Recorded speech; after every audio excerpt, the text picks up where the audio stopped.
inside another dimension, face battling barbarians and evil magic on a quest for adventure in a maze of monsters. Once you get into it, you'll never be the same.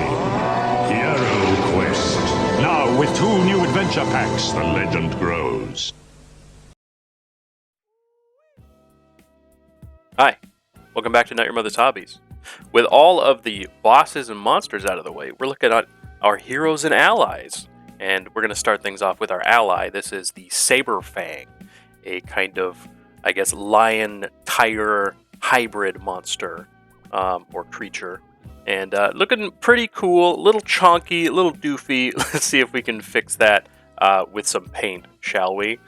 I think you'll be surprised with how quickly we can do this one up.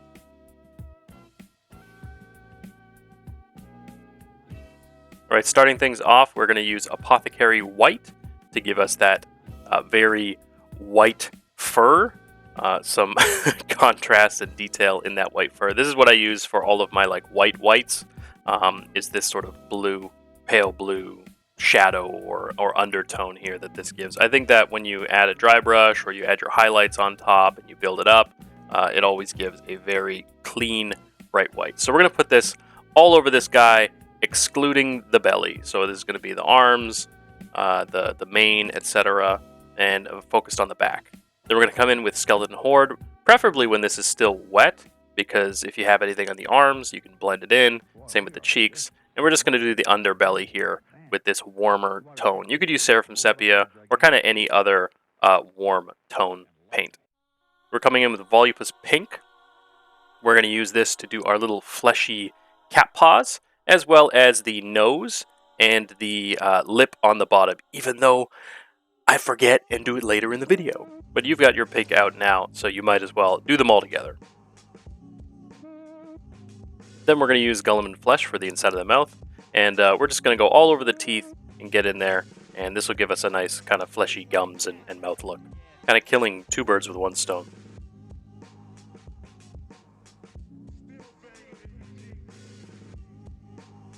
Alright, for our layering, we start off with Bold Titanium White, and we just step right up into Dry Brush Mania and just go over and over and over this guy. Just building up the detail, building up the contrast, building up the layers. So do a couple of passes over this guy, all over his body, all over those raised areas, blending in the Sepia Skeleton Horde, as well as that Apothecary White. And just going over there and building up those highlights. So you get a mid-tone and then reduce where you're putting that that white and just get in there over and over and over and really build it up.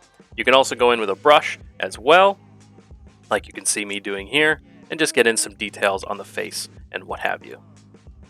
We're going to use Wraithbone and go in and touch up those teeth, pulling them away from the gums and the inside of the mouth and making them look like bone once more. We're going to use Pink Horror for our little cat's paw, fleshy paw first highlight here. And just go around and build that up, as well as, clean up any kind of smothering or spanning or any uneven coatage. And then go in with Emperor's Children or a brighter pink and add in those extra fleshy highlights, remembering to do the nose and the lip as well.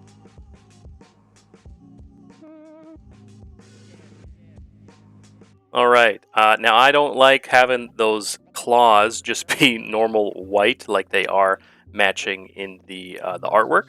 So we're going to add a little bit of a different tone in there, and we're going to go over it with Skeleton Horde.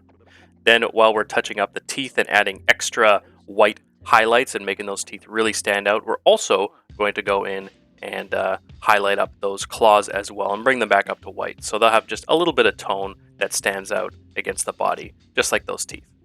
Then we go in with Black Templar, and very fine line, take your time, do your best, make up some designs. You can get some reference art or photographs of tigers and what have you, and put in those designs, put in those stripes, and just take your time. This is a moment where you can kind of like meditate or concentrate and just kind of do your best as you go around, taking it slow. You're going to do all those designs on the main body, avoiding the lion's mane, and then of course going in for some of those intricate designs on the face. that we have in that artwork. We got some little cheekies, some eyebrows, and a little forehead decal. Then for basing, we base it like normal. So a gray paint, a texture paint, dry brush, wash, and a dry brush.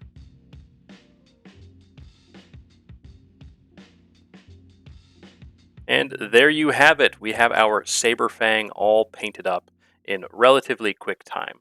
Now you can see I did put some eyes in there, very barely, as well as like put in some dark shade in the eye slots. It just felt like it was a little too bland and blah when it was just gray. It is a very tight squeeze, so if you don't feel comfortable with doing that, don't do it at all. But here, as we spin it, you can see how those patterns go all the way around the body and what you can do with it, as well as returning to the front, we can see that pattern on the head.